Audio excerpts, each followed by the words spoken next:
Hey, tourpreneurs, it's Mitch Bach, and just a quick note before we begin today's episode. Tourpreneur is currently sponsored by Google. We're thankful for their support of our community, and we are offering with them a completely free course helping you unlock the power and potential of Google's Things to Do program, which is specifically helping tour operators add their tours to Google in new ways that gives you new exposure and more direct bookings. To learn more, go to tourpreneur.com/Google. And as always, show notes, more resources, links to our newsletter, our business coaching community, and so much more are available on tourpreneur.com. Now to the episode. Today's episode is brought to you by Checkfront, the booking platform trusted by over 5,000 tour and activity operators around the world. You can start your own free 21-day trial over at checkfront.com.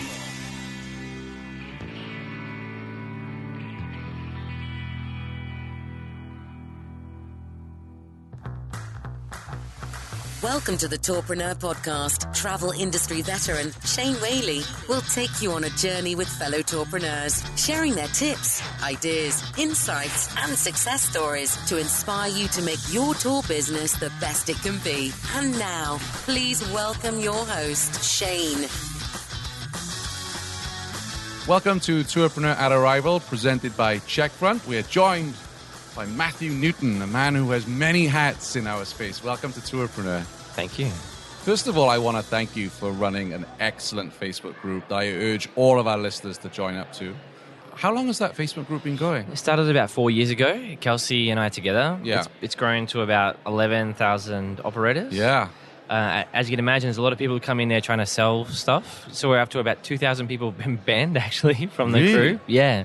Lots of people just forget that Facebook's a social network, right? So the idea of Tour Operators United is to come in and share your problems and ask questions and all that sort of stuff and leave the selling your destination to one side. Yeah. Most people get it, and it's been a lot of fun. Yeah, I learn a lot because when I joined the group, as I've said often on the show, I've never run my own tour business. So I'm really curious and very keen to learn about what it's like on the other side. Right. When I read the questions, like majority of the questions that are posted on your group, I learn a lot from the problems that people are posting, and then the solutions. It's great to see the community come together offering advice. There's a lot of people in there who have very interesting opinions. Yes. Right? And to see people having their assumptions and values challenged, right?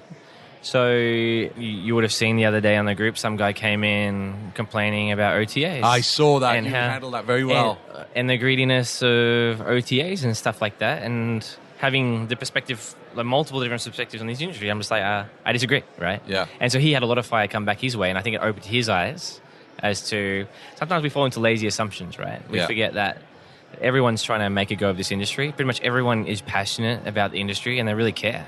Yeah. So how long have you been in the tours and activity space for? Since about 2009 in some way. So I used to work for an SEO agency in Australia called ROI.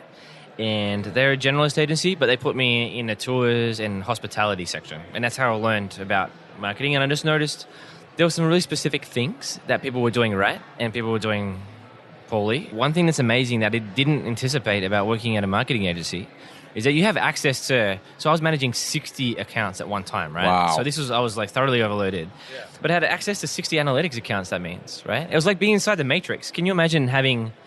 As a tour operator, imagine having access to the books of 60 operators, seeing how much they pay for every single thing, seeing how much they make for every single thing. It's kind of like that from a marketing perspective.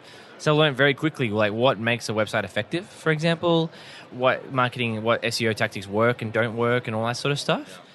When I finished that was the genesis of TourismTiger. I decided to just take all that knowledge and put it into one platform, and that's how I got started with TourismTiger, which is the website company that I started way back. Yeah, that was the start of my journey. Well, TourismTiger, we actually owe a lot of thanks to, because it was an article or a blog post on TourismTiger that was written by Alice of Flying Bike in Asheville, because they worked with you, you built their site, and she wrote this article about her first 12 months in business, which was a really fascinating article. And then I called her out of the blue. I said, I've read your blog post. Right. I've got this idea for a podcast. Do you think you would listen to it? And she was very enthusiastic. So had I not read that blog post, you and I probably wouldn't be sat here chatting about tours and activities on the podcast today? Some of the highest impact blog posts on TourismTiger's website have been blog posts written by tour and activity operators. Yeah. And I don't think operators themselves realize how valuable their voice is. And that's part of the reason why I love this show, because it's too easy. Like, it's very, very easy to get someone from Peak to say yes to an interview, right? Because, of course, they want to promote themselves. We want to promote ourselves everywhere, et cetera, et cetera. But as an tour and activity operator, your voice is insanely valuable. There's another blog post on TourismTiger, which is multi-day tours, how to get the elusive first customers. And I've had multiple people I've spoken to who just basically ran the playbook in that blog post and it's changed their lives. And my wife is included in that. Yeah. And so obviously Alice and Torin, I really appreciate, they gave us a really nice shout out on episode 1 of your podcast too, right? Which is the most popular episode. It's funny, those who aren't familiar with it, that episode 1, because everyone goes back to episode 1, right? And it terrifies me because that's the first go. Right? Yeah. It's like the first tour you lead. It's like this unfortunate fact of podcasting that the episode 1 is always the most popular one. Yeah, but they're great guests because they are my avatar. When I'm recording the show, that's who I'm thinking about. I'm not thinking about the big, massive tour operators out there. I'm thinking about Alice and Torin and all of our other guests that have been on about what problems are they facing, what challenges they are needing to overcome. And certainly when it comes to marketing, because as you know, there's so many people out there that I call empty suit gurus who talk the talk but don't back it up. And what I like about TourismTiger, I've spoken to several members of your company, that you speak the language of tours and activities, which is quite rare in marketing. I'm very, very sensitive to... Carrie, can you edit that out, please? All right. It's too easy to slip into BS. I kind of developed an internal framework of how to communicate in a way that people actually find industry. And one of the things is be specific, right? Yeah. Like talk about actual relevant problems. So a lot of people have a tendency to want to talk about, let's talk about trends with millennials or trends with Chinese. And millennials are fantastic, Chinese great, right? Chinese food is great, Chinese language is great, Chinese people are great, right? But the reality is a day-to-day tour and activity operator, they have much more pressing problems than to read about general industry trends. So I think it's very interesting to stay in touch with people just by talking to quite regularly to tour and activity operators. Our biggest win we felt with Checkfront is customers being able to book online and not have to make that phone call to us, and they can just navigate our website, go through your interface, and just book directly with us. Once we get into it and once they see all the system can do, it's quite funny because you kind of see a world open behind that before them, and they're like, oh my god, and I can send emails and I can manage how many people come and I can check their means. I'd recommend using Checkfront because it's simple, it's straightforward, it's easy to use, and most importantly, there are never any problems. Could you share with us, because you obviously look at a lot of tour websites, activity websites, what are some of the mistakes that you see people making when it comes to their websites? The biggest mistake is mentality. So many of the mistakes that you see are driven from the same core fundamental error of thinking, which is you forget what it's like to come and look at a company for the first time. And I would really encourage people just to get away every now and then and book tours and activities and put yourself and just pay a lot of attention to how you're searching. Because nearly every website I go to, it's not ridiculously and clearly obvious what it is they do.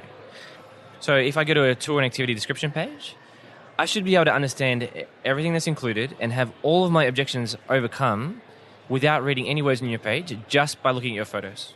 I don't want to sit there reading paragraphs of text. Give me what we always call it a snack pack. Just give me the basic summary of how much it costs, when does it run, who is it for, what's included. Duration, all that stuff. Yeah.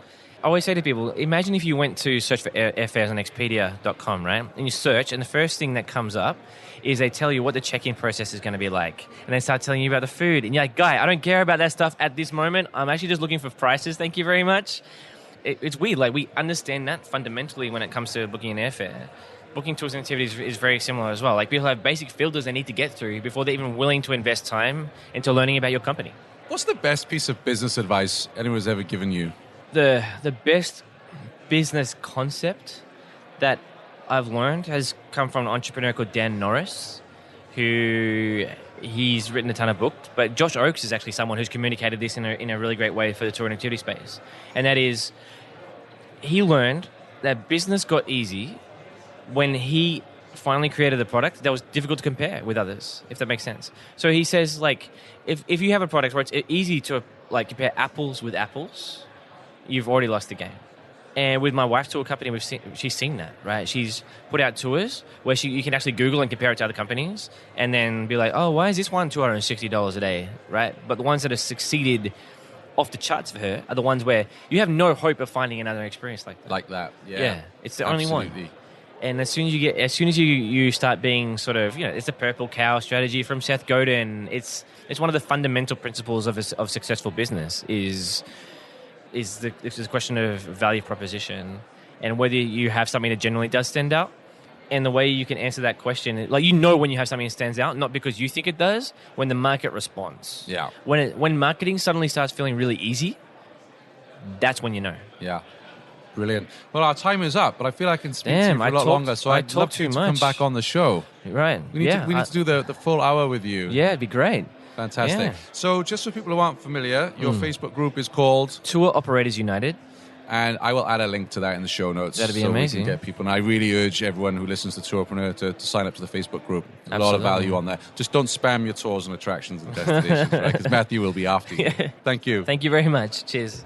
Thanks for listening to the Tourpreneur podcast. Be sure to visit tourpreneur.com to join the conversation and access the show notes, including links to the resources mentioned on today's episode. This is Tourpreneur.